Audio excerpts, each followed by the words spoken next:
You're not lost. You simply walk at a different pace, seeing the filigree in the ordinary, finding music in silence and light in unexpected corners. This is a message for you, the one who reads between the lines, who tastes the poetry hidden in plain sight, who knows that magic lingers where most refuse to look. There was a time when old soul was praise, not a diagnosis. You carry the weight of centuries in your gaze, the memory of fireside stories, of starlit wonder, of hands that shaped clay and hearts that shaped nations.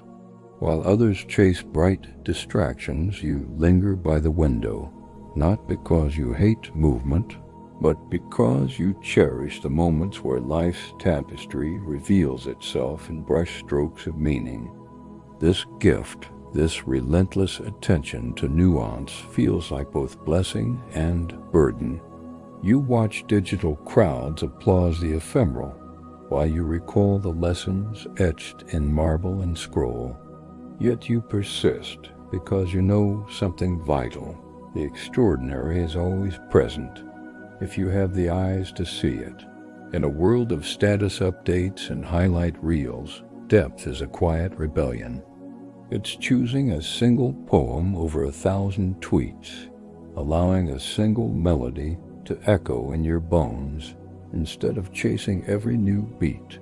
Philosophers of old taught that knowing oneself is the highest art, but they also reminded us to taste a world with full senses, to savor the curve of a ceramic cup, to inhale the hush of dawn, to feel the pulse of history beneath cobblestones.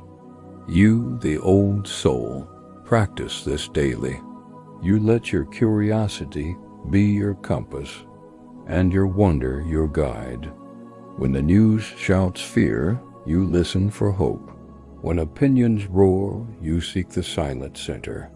That center, your anchor, is the true source of your strength. Seeing deeper comes with responsibility. Every child taught you to ask, why? Every passage of time taught you that answers are fleeting. So you bow only once, to process, to reflect, to integrate. You do not worship novelty or celebrity, but honor the craftsmanship of a single moment lived fully.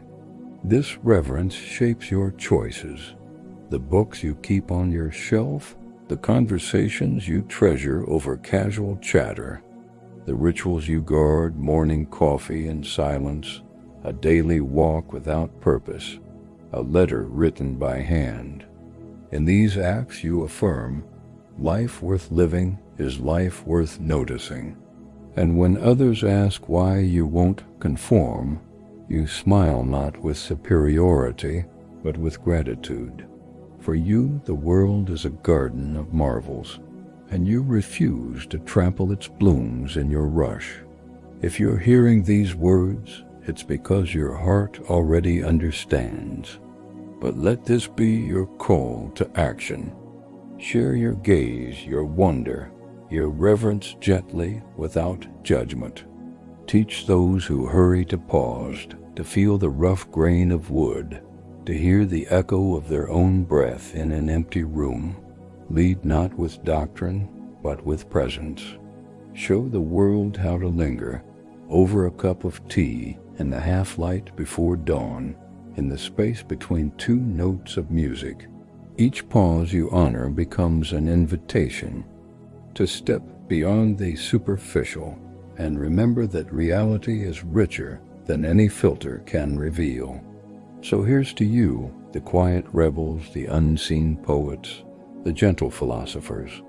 May you always carry your lantern into dark places and find companionship in the whisper of leaves, the patience of mountains, and the ancient pulse beneath your skin. The world moves fast, but you've never been in a race. You're on a pilgrimage of attention, discovering marvels in the margin and gathering treasures no one else notices. Keep looking, keep feeling, keep believing that the extraordinary still awaits in the curve of a fallen leaf. or the half smile of a stranger. Because as long as there are old souls, the world will never lose its capacity for wonder. Thank you for seeing,